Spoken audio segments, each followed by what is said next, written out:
and welcome to my channel. In today's video, I will show you how to calculate the pension amount that you will be getting out of the contribution made towards EPF. Now you all are aware that 12% of the employee salary is contributed towards EPF. Similarly, 12% is also contributed by the employer. But when it comes to the employer, there is a breakdown. That is, out of 12%, 3.67% is contributed towards EPF and 8.33% is contributed towards EPS, which is the employee pension scheme. Now, this 8.33% can be withdrawn after reaching the age of 58 in the form of pension.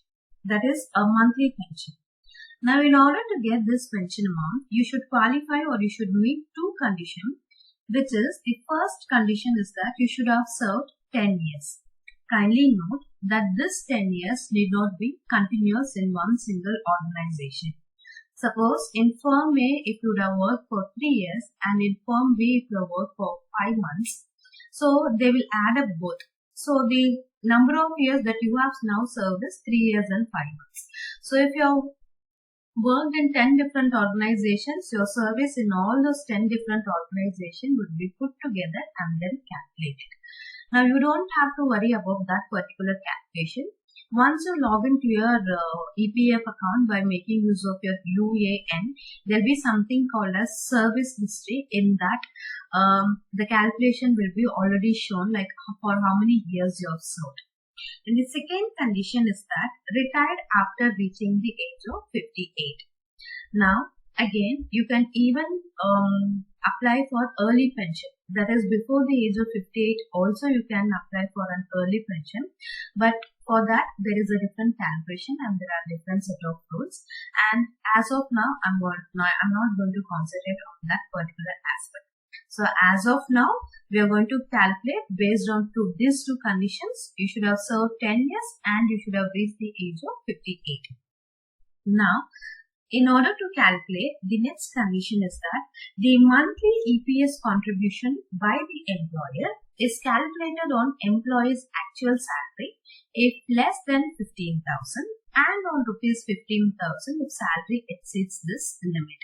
This means if your salary is more than 15,000, here salary means your basic pay and DA, this is DMS allowance. If it is more than 15,000, then the pension amount is going to be calculated on 15,000 itself. If the salary is less than 15,000, then it will be calculated on your actual salary. For example, in this first case, Sajjan's salary is 35,000 something. So now it is more than 15,000. So now his pension will be calculated only on 15,000. But look at the second employee. The salary is 11,250, which is less than 15,000. So in this case, the pension amount will be calculated on this actual amount, which is 11,250. So that is the meaning of that particular condition. So finally, in order to calculate the pension scheme, there is a formula. This is the formula. That is, EPS is equal to pensionable salary into pensionable service divided by 70. Kindly note, there are two different set of rules for the contribution made after 31st August 2014. Now, if you are contributing towards this EPS starting from 1st September 2014, these are the set of rules. Now, if you contributed before 1st September 2014, then there is a different condition. So I will try to update a separate video if at all the contribution is happening before 1st September 2014. As of now, this calculation, kindly note, this calculation is only when you are contributed starting from 1st September 2014. Okay. Now, pensionable salary is nothing but the average of last 60 months. That is the last 5 years salary. That is the average salary. Again, the basic pay and the DA put together. As I explained earlier, the maximum amount that they are going to consider is 15,000. And then you have the pensionable service. Pensionable service is nothing but the number of years the employee has worked Kindly note, this is not the total number of years the employer has worked. It is the number of years the employer has contributed towards this EPF. Okay. Suppose there are many organizations who start giving this provident fund only after completing the probationary period. So, if at all my probationary period is 1 year and in that 1 year if PF is not given, then that year will not be considered.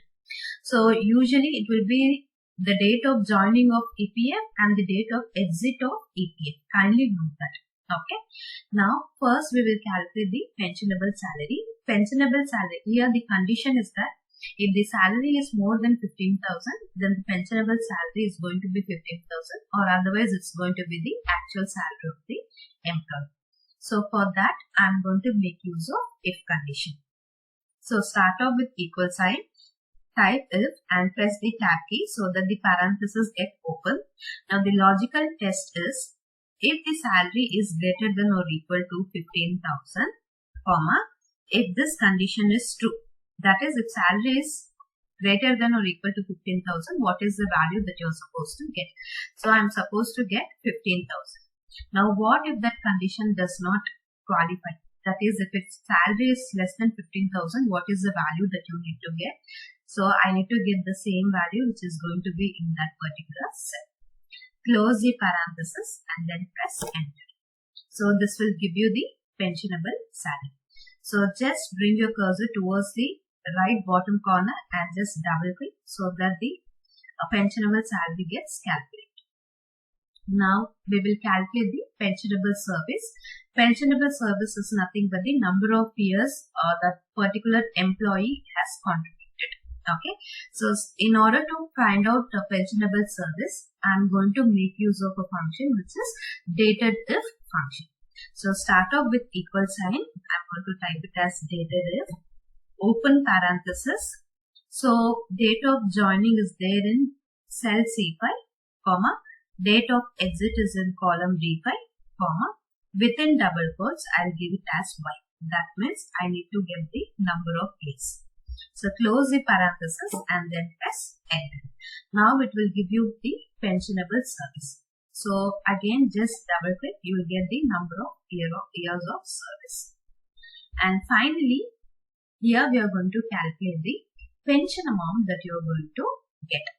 Now this is the formula to calculate the pension amount, that is pensionable salary into pensionable service divided by 70. Here again I am going to make use of if condition. Why? Because now this pension is not going to be given to all the employees. Because as I told earlier, the first condition, the employee should have served for more than 10 years. Only then you are going to get pension. So in order to inculcate that, I am going to make use of if condition. So I'll start off with equal sign. If